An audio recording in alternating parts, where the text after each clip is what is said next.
네, 이제 다 함께 일어나셔서 우리 하나님의 말씀을 함께 듣겠습니다. 네, 오늘 우리에게 주신 하나님 말씀은 마태복음 2장 7절에서 11절까지의 말씀입니다. 이제 하나님의 말씀을 봉독하겠습니다. 이 말씀을 봉독할 때에 살아계신 하나님의 음성을 다 함께 들으실 수 있기를 바랍니다. 이에 헤롯이 가만히 박사들을 불러 별이 나타난 때를 자세히 묻고 베들레헴으로 보내며 이르되 가서 아기에 대하여 자세히 알아보고 찾거든 내게 고하여 나도 가서 그에게 경배하게 하라. 박사들이 왕의 말을 듣고 갈새 동방에서 보던 그 별이 문득 앞서 인도하여 가다가 아기 있는 곳 위에 머물러 서 있는지라. 그들이 별을 보고 매우 크게 기뻐하고 기뻐하더라. 집에 들어가 아기와 그의 어머니 마리아가 함께 있는 것을 보고 엎드려 아기께 경배하고 보배합을 열어 황금과 유향과 몰약을 예물로 드리니라. 아멘. 하나님의 말씀입니다. 자리에 앉으시기 바랍니다. 우리는 우리도 모르는 사이에 나누고 또 가르는 일에 익숙해져 있는 것 같습니다. 그래서 자기의 생각과 다른 사람들은 낙인 찍어버리는 이런 일들도 참 많이 일어납니다. 우리가 사는 세상에서 어렵지 않게 볼 수 있습니다. 우리의 고개만 들어도 어느 곳을 가든 이런 일들은 계속해서 일어나고 있고 또 지금까지도 이런 일들이 이어져 왔었습니다. 그리고 아마 앞으로도 인류가 계속되는 동안 서로 나누고 가르고 편가르는 이런 일들은 끊어지지 않을 것 같습니다. 왜냐하면 사람들은 나누는 일을 통해서 자기의 세상을 만들어 가거든요. 자기의 안전한 세상을 만들어 갑니다.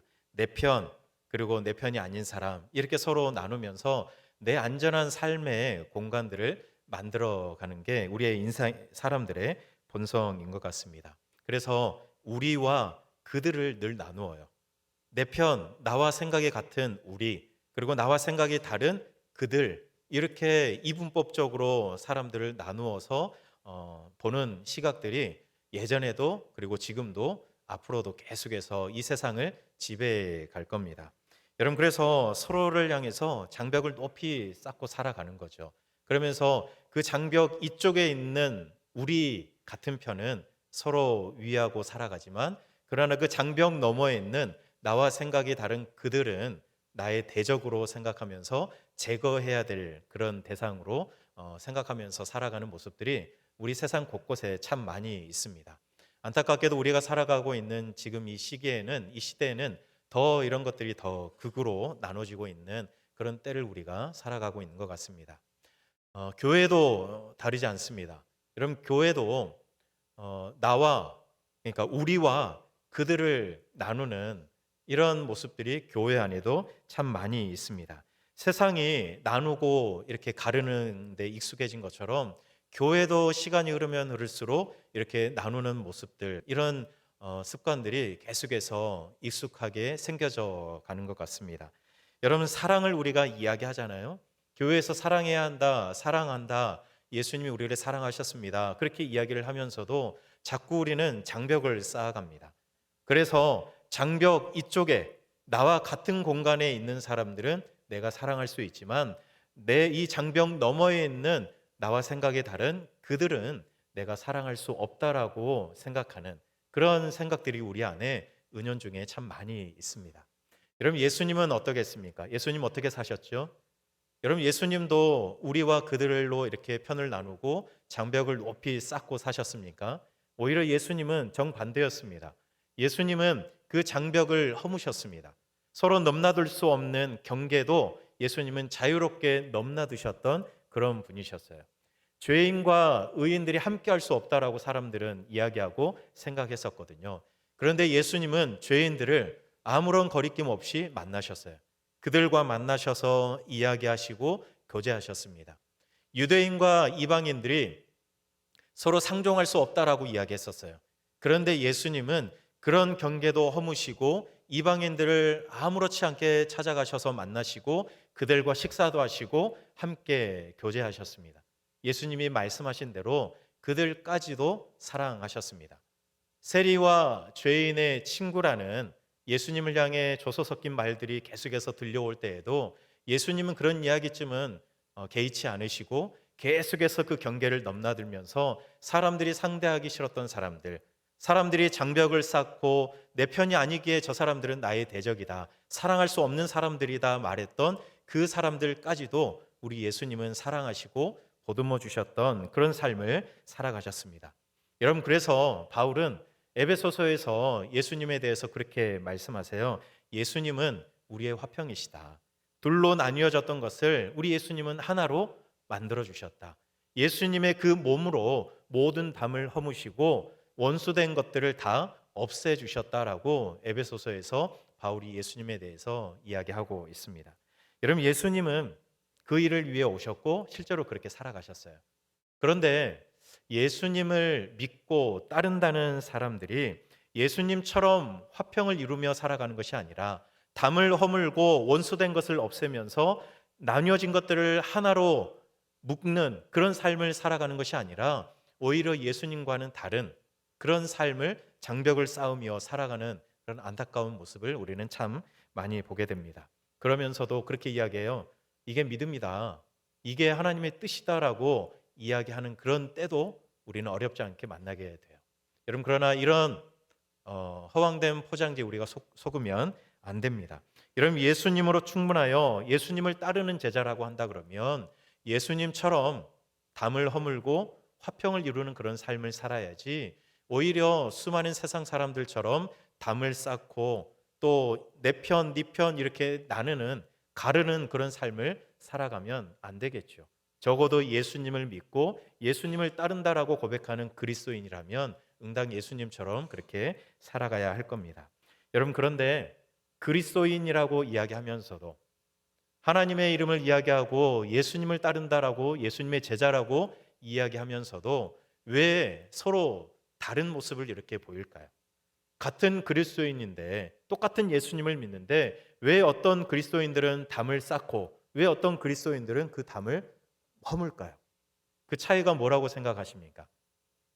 그 안에, 그 마음속에, 삶 속에 예수님이 진정 들어 계시는가? 그 차이가 아닐까 싶습니다. 정말로 내 안에 예수님이 계시는가? 그렇지 않은가? 내 안에 예수님이 계시면 내 안에 계신 예수님께서 살아가셨던 것처럼 모든 담을 허물고 경계를 허물고 화평을 이루며 살아가야 할 텐데, 내 안에 예수님이 진정 계시지 않으시면 세상 사람들처럼 오히려 담을 쌓고 그렇게 살아가지 않을까, 그런 생각이 들어요. 여러분, 그런데 안타까운 것은, 문제는 뭐냐면 내 안에 예수님이 진짜 계시는지를 우리가 잘 모를 수 있어요. 여러분 안에 뭐가 있는지 아십니까? 여러분의 생각 속에, 여러분의 마음 속에 뭐가 들어있는지 아세요? 능구렁이가 들어있을지 어떻게 합니까? 그렇죠? 내 안에 뭐가 들어있는지 우리는 잘 몰라요. 내 안에 예수님이 계신다라고 우리는 고백하지만, 그런데 진짜로 예수님이 내 안에 계시는지 우리가 잘 몰라요. 내 속에, 내 생각 속에 뭐가 있는지 우리가 명확하게 몰라요. 그래서 오히려 역으로 사람들을 대하는 태도, 우리가 살아가는 삶의 모습, 외형적으로 보이는 이런 것들을 통해서 내 안에 도대체 무엇이 들어있는지를 우리가 그래도 조금이나마 알아차릴 수 있지 않을까. 왜냐하면 우리의 생각과 우리의 마음 속에 있는 것들이 우리의 행동을 통해서 드러나잖아요. 그렇기 때문에 우리는 우리의 살아가는 모습, 사람들을 대하는 태도, 자세, 이런 것들을 통해서 내 안에 어떤 것들이 들어있는지, 내 안에 예수님이 진정 들어있는지를 우리가 볼 수 있을 겁니다. 물론 100%는 아니겠지만, 그러나 우리는 우리의 삶의 모습을 통해서 내 안에 예수님이 계시는지를 우리가 확인할 수 있습니다. 여러분, 예배도 마찬가지예요. 예배하는 우리의 모습 속에 내 안에 정말로 예수님이 계시는지, 내가 예수님을 왕으로 인정하는지 우리의 예배하는 이 모습을 통해서도 우리는 확인할 수 있습니다. 오늘 이 예배를 통해서 예배하는 여러분의 모습을 가만히 들여다보셨으면 좋겠습니다. 사실 여러분, 우리의 마음도 우리는 알기 힘들지만 우리의 모습도 객관적으로 보기가 어렵습니다. 그렇죠? 자기 자신을 잘 모르잖아요. 뭔가 요즘에는 이제 영상 같은 게 있으니까 거기에 비춘 내 모습을 보면서 내가 진짜 저랬어라고 이렇게 이야기하는 것들을 TV 보면 많이 나오잖아요. 그러니까 내가 이렇게 행동하고 말하면서도 내가 잘 몰라요. 그래서 내 속은 말할 것도 없고 내 모습도 잘 보지 못하는 게 사실 우리이기는 합니다. 그럼에도 불구하고 어느 정도 내가 내 모습을 가만히 들여다보면 내 안에 정말로 예수님이 계시는지, 어떤 생각을 내가 품고 살아가는지를 그래도 우리가 찾아갈 수 있을 겁니다. 오늘 예배를 통해서 예배하는 내 모습을, 여러분의 모습을 한번 객관적으로 들여다보려고 한번 해보시고, 그래서 예배하는 여러분의 마음은 어떤지, 정말로 예수님을 왕으로 인정하며 예배하고 있는지를 한번 오늘 살필 수 있는 예배가 되었으면 좋겠습니다. 그럼 오늘 우리가 읽었던 마태복음 2장은 예수님이 태어나실 때의 이야기를 우리에게 들려주고 있습니다. 예수님께서 마구간에서 태어나셨잖아요.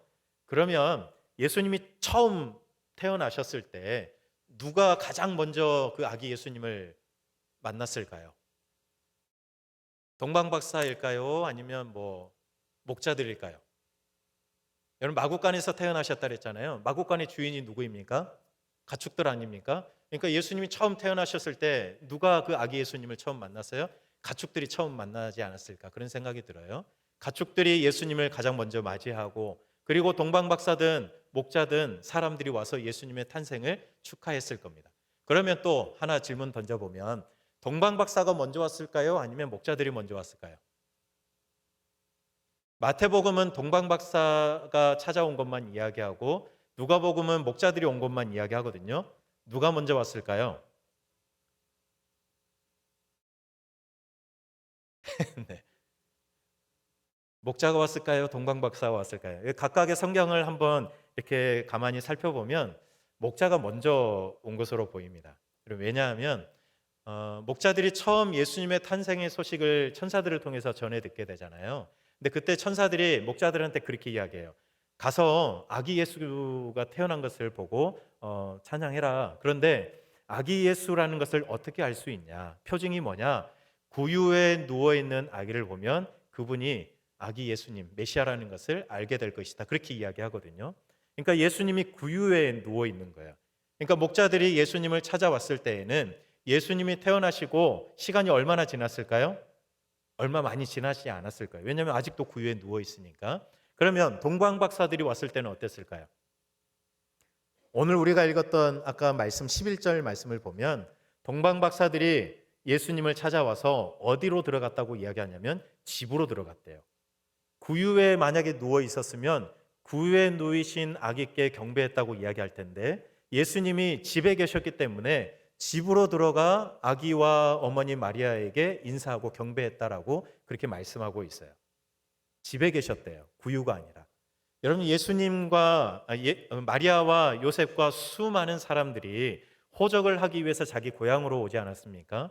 그런데 그 호적하는 일이 얼마나 오래 걸리는 것도 아니고, 그러니 끝났으니 다 아마 자기 집으로 돌아갔을 겁니다. 그런데 예수님의 어머니, 아버지는 갈 수 있어요, 없어요?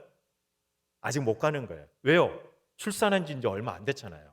마리아가 원래 튼튼한 체질이라고 해도 그래도 며칠은 좀 있다가 움직여야죠. 그죠? 산후풍 오면 어떡해요? 그러니까 그래도 어느 정도 시간이 지난 다음에 그리고 가야죠.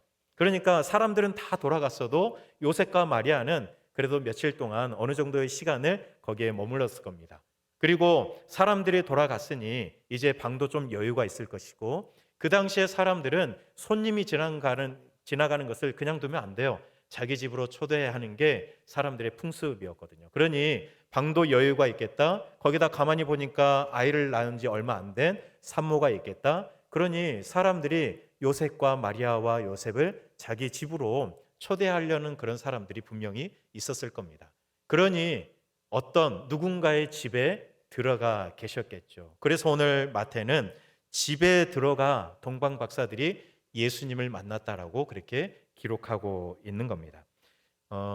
그리고 헤롯이 오늘 말씀 이후에 보면 베들레헴과 그 근방에 있는 아기들 2살 아래로 다 죽이라고 명하잖아요. 아마 다 자기들도 계산하지 않았겠어요? 동방박사들에게서 전해 들었던 그 이야기를 토대로 해서 이제 계산해 보니 한 2살 이하로 죽이면 완벽하겠다. 아마 이렇게 생각했을 겁니다. 그러니 동방박사들이 예수님을 경배하기 위해서 찾아왔던 그때는 예수님이 태어나시고 2년이 그래도 넘지 않았던 그때의 동방박사들이 예수님을 찾아왔을 겁니다. 그래서 이런 것들을 종합해 보면 아마 동방박사보다 목자들이 예수님을 더 먼저 찾아오지 않았을까?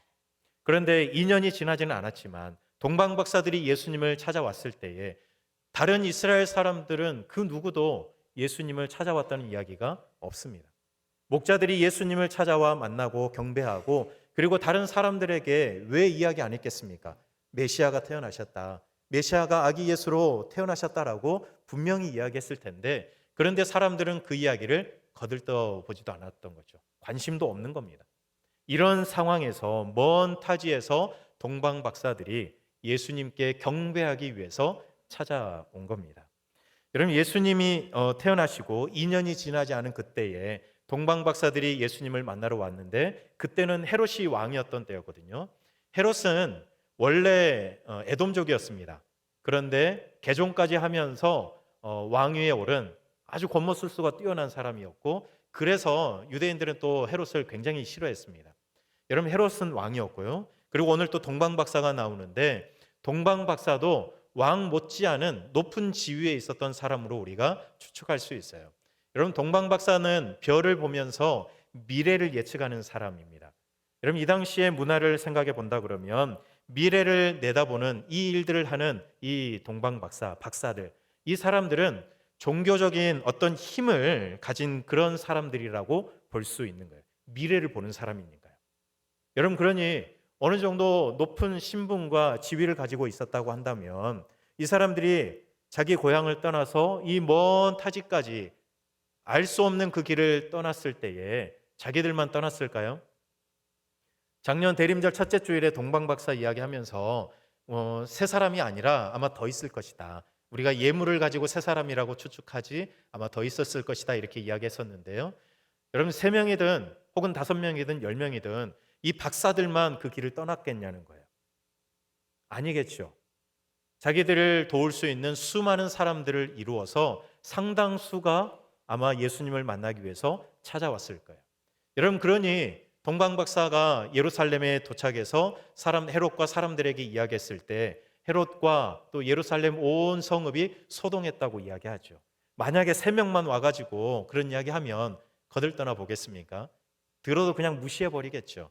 그런데 무시할 수 없는 사람들이 세를 이루어서 이렇게 찾아온 거라고 볼 수 있지 않을까. 그리고 했던 말이 있습니다. 유대인의 왕으로 나시니가 어디 계시냐. 여러분 헤롯이 지금 어떻게 왕이 되었는데 그런데 듣도 보도 못한 어린 아이가 갑자기 왕이 된다고 왕이 태어났다고 이야기하니까 얼마나 깜짝 놀랐겠습니까? 그런데 헤롯이 자기의 그 속마음을 쉽게 드러내 보이는 사람이 아니거든요. 그래서 이렇게 숨기고 나서 박사들에게 그 이야기를 듣고 대제사장과 서기관들을 불러 모읍니다.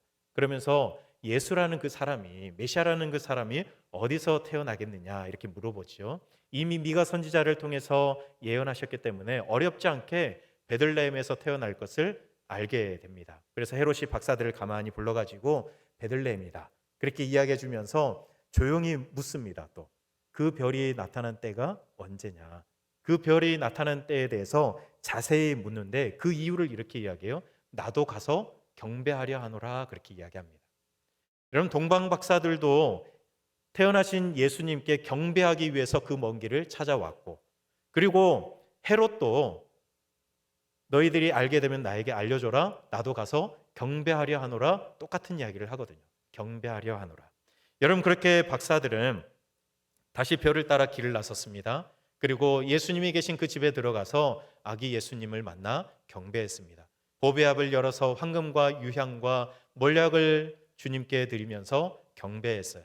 그리고 헤롯에게로 다시 가지 말라는 지시를 받고 다른 길로 자기 고국으로 돌아갑니다. 여러분 헤롯은 어떻게 했습니까? 여러분 헤롯은 동방 박사들한테 그렇게 이야기했잖아요. 나도 가서 경배하려 하노라. 여러분 예루살렘에서 베들레헴까지 10km도 안 됩니다. 걸어서 갔다 와도 충분히 갔다 올 수 있는 거리예요. 여러분 그리고 동방 박사들이 초행길일 거 아니에요. 그러면 자기들이 안내해도 되잖아요. 자, 내가 안내할 테니까 따라오세요. 이렇게 할 수도 있잖아요. 베들레헴까지 10km도 안 되는데. 그런데 헤롯은 말만 이야기했지 가지 않았습니다. 오히려 2, 3일이 지나도 금방 돌아올 것 같던 동방 박사들이 오지 않으니까 자기가 속은 줄 알고 화가 여기까지 나가지고 2살 아래의 모든 아이들을 다 죽여버립니다. 여러분, 경배하겠다라고 이야기했지만 그러나 이 헤롯의 본 마음은 경배하려는 게 아니었습니다.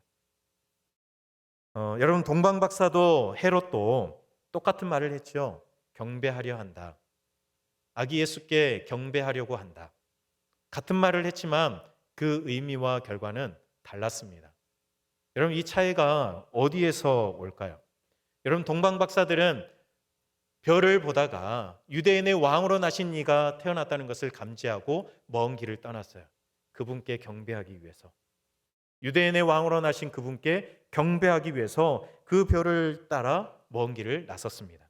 여러분, 그러나 헤롯은 어쩌면 예수님에 대해서 알았을 거예요. 그런데 헤롯은 예수님이 나셨다는 소식을 듣고서도 가지 않았습니다. 경배하겠다는 말만 남겼을 뿐이지 가지 않았어요. 여러분, 같이 갈 수 있었지만 가지 않았어요. 속았다는 말을 생각이 들었을 때 갔을 수도 있지만 가지 않았어요. 경배하겠다는 말만 남겼지 오히려 죽였습니다. 여러분, 이런 차이가 어디에서 나올까요? 똑같이 경배하겠다는 말을 하고 있지만 그러나 동방 박사와 헤롯의 이 행동의 결과는 어떤 차이로 나타나게 된 걸까요? 여러분, 그들의 마음의 차이인 거죠. 그들의 마음속에 무엇이 있고 그들의 생각이 어떤 아이에 따라서 이 결과가 달라진 거예요. 여러분, 동방 박사들은 유대인의 왕으로 나신 이를 만나고 싶었어요. 그런데 헤롯은 아니었습니다. 자기의 왕위를 위협하는 그 아기를 죽이고 싶었습니다. 생각이 달랐어요. 겉으로 드러난 말은 같았지요. 경배하려 한다. 그러나 그들의 생각과 마음은 완전히 달랐습니다. 여러분, 그래서 그들의 태도와 또 행위를 보니까 그들의 생각과 마음이 분명하게 차이가 나는 것을 우리가 볼 수 있는 거예요. 여러분, 우리의 이야기를 한번 해보면요. 여러분, 우리는 그리스도인이죠. 여러분들은 다 그리스도인입니다. 그리고 오늘도 하나님을 예배하기 위해서 이 예배 자리에 나와 있습니다. 여러분, 그런데 우리는 그리스도인이고 하나님을 예배하는 사람이라고 이야기하는데 이 자리에 있는 여러분 가운데서도 어떤 분들은 헤롯처럼 반응하시는 분이 있고 어떤 분들은 동방 박사처럼 반응하시는 분들이 분명히 있을 거예요. 예배를 드리지만 진정으로 예배 드리시는 분도 있을 것이고 예배하면서도 말로만 내가 예배한다, 몸만 여기에 예배한다라고 하시는 분들도 분명히 있을 거예요. 여러분, 차이가 어디에서 올까요? 마음과 생각의 차이입니다. 예수님을 향한 내 마음과 생각의 차이가 예배하는 우리의 태도와 자세와 모습을 결정하는 거예요. 예수님이 정말로 하나님으로 나의 왕으로 예배받기 합당한 분으로 내 생각과 마음이 인정한다면 그것이 예배하는 내 자세로 드러나겠죠. 그러나 그렇지 않다면 예배하는 내 모습도 어쩌면 하나님이 받으시기에 합당하지 않을 수도 있습니다. 여러분, 자기가 왕으로 사는 사람들에게는 왕으로 오신 예수님이 달갑지 않을 수 있어요. 헤롯처럼 겉으로는 경배한다, 예배한다 이야기하지만 내가 왕이 되어 살아가는 사람들은 그 왕좌를 내어드리기 싫을 수 있거든요. 예배는 그 자리를 내어드리는 시간이거든요. 예배는 내 인생의 그 주인의 자리, 왕좌를 우리 주님께 내어드리는 자리거든요. 그러니 그게 싫은 사람들은, 헤롯처럼 싫은 사람들은 예배 자리에 나와 있어도 전심으로 하나님을 예배하지 못할 수 있습니다. 여러분, 우리의 마음과 생각이 예배하는 우리의 태도와 자세를 결정해요. 그런데 아까도 이야기했던 것처럼 내 마음을 내가 몰라요. 내가 예수님을 진정한 왕으로 하나님으로 고백하는지 생각하는지 솔직히 대면하지 못할 때가 많잖아요. 여러분, 마음에 뭐가 있는지 많이 생각하십니까? 우리가 그렇게 하지 못할 때가 많아요. 그러면 우리가 반대로 오늘 동방 박사 또 헤롯의 경우처럼 예배하는 우리의 모습과 태도를 본다면 예수님을 향한 우리의 마음과 예수님을 향한 우리의 생각을 그래도 조금이라도 들여다볼 수 있지 않을까. 평소에 일주일 동안 살아가는 내 삶의 모습을 보고 사람들을 대하는 태도를 보면서 예수님을 향한 내 생각과 마음을 우리가 알아갈 수 있지 않을까. 역으로 생각해 보는 거죠. 내 마음을 우리가 잘 모르니까 우리의 태도를 통해서 내 마음 중심에 예수님이 계시는지를 우리가 확인해 가는 겁니다. 물론 우리의 태도도 우리가 잘 보지 못하지만 그래도 우리가 그렇게 하려고 애를 쓰다 보면 우리의 태도가 보이지 않겠습니까? 그러니 우리의 태도를 통해서 내 안에 예수님이 진정한 왕으로 계시는지, 예수님이 내 안에 진정으로 살아 계시는지, 그래서 나도 내 안에 계신 예수님처럼 예수님을 드러내며 그렇게 살아가고 있는지, 화평을 이루면서 살아가고 있는지를 우리는 늘 볼 수 있어야 한다는 겁니다. 이런 말씀 초반에 우리가 이야기했던 것, 사람들은 장벽을 쌓으면서 살아가지만 그러나 예수님은 그 장벽을 허물고 화평을 이루면서 살아간다고 했습니다. 그런데 그렇게 살아가는 우리의 모습을 보면 내 안에 예수님이 계시는지를 알 수 있다고. 예수님처럼 화평을 이루면서 살아가는 사람들은 분명히 그 안에 예수님이 계실 겁니다. 그런데 예수님의 모습과 다르게 오히려 장벽을 쌓고 네 편 내 편 이렇게 나누면서 살아가는 사람은 상당수 그 안에 예수님이 계시지 않을 거예요. 여러분, 우리의 모습을 통해서 내 안에 있는 것을 확인하게 되는 거예요. 똑같이 경배하려 하노라라고 말했지만 동방박사와 또 헤롯의 그 모습을 보니까 그들의 마음과 생각이 너무나도 다르다는 것을 우리는 어렵지 않게 알 수 있게 되는 것이죠. 여러분, 이 자리에 나와 예배하기로 결정하는 것도 참 귀한 결정입니다. 그런데 이곳에 와서 우리가 예배한다 그러면 진정으로 하나님을, 예수님을 높이면서 예배해야 하지 않겠습니까? 여러분, 그런데 이 자리에서 예배하는 우리의 모습은 우리 주님을 내가 어떻게 생각하느냐를 결정하는 거예요. 내가 내 마음을 잘 들여다보지 못하기 때문에 우리의 태도를 통해서, 살아가는 내 모습을 통해서 내 마음을 거울 삼아 볼 수 있는 거예요. 여러분, 예수님이 그런 말씀하셨잖아요. 열매를 보고 그 나무가 어떤지 알 수 있다고 이야기했잖아요. 열매가 좋으면 그 나무는 좋은 나무이고 열매가 나쁘면 그 나무는 나쁜 열매다, 나쁜 나무다. 예수님이 못된 나무다 그랬죠. 예수님이 그렇게 말씀하셨잖아요. 여러분, 우리의 행위, 행동의 열매, 우리의 삶의 태도, 사람들을 대하는 우리의 말과 눈빛과 또 모습을 보면 내 안에 정말로 예수님이 계시는지, 다른 건 말할 필요도 없고 내 안에 예수님이 계시는지를 우리는 볼 수 있는 것이죠. 내 안에 계신 예수님께서 내 모습을 통해, 내 삶을 통해서 드러나게 되어 있기 때문입니다.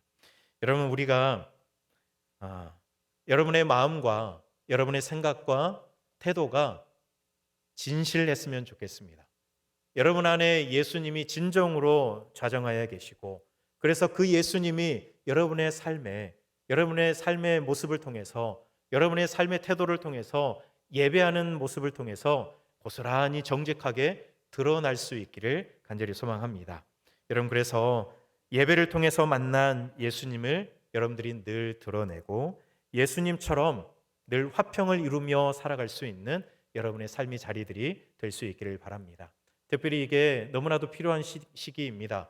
우리 살아가는 세상이 계속해서 나뉘어지고 장벽을 쌓고 살아가는 세상이기 때문에 우리가 예수님의 이 마음을 본받아서 우리의 삶으로 예수님의 화평을 나누고 또 이루어드리며 살아갈 수 있는 여러분의 한 주간의 삶이 될 수 있기를 간절히 소망합니다. 우리 함께 찬양할 텐데 우리 찬양을, 우리의 진실한 마음을 담아서 우리 함께 하나님 앞에 영광 올려드리며 우리 함께 찬양했으면 좋겠습니다.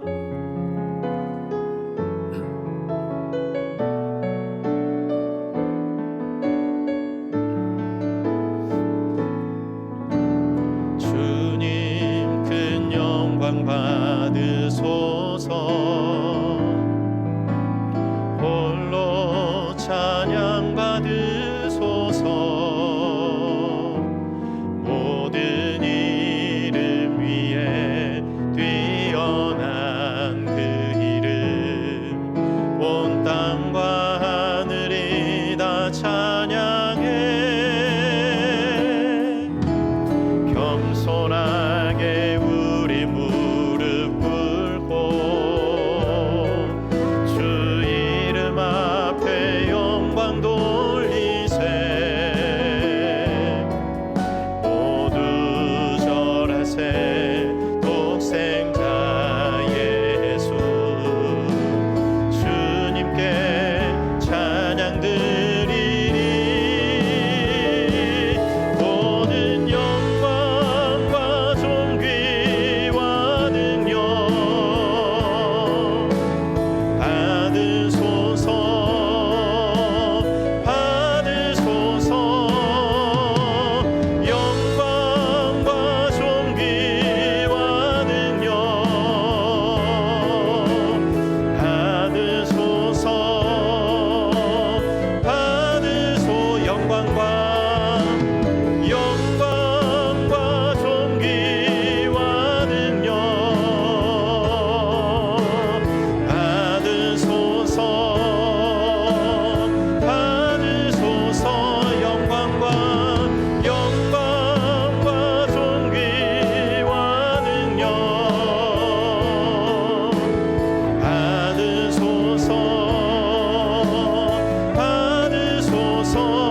기도합니다.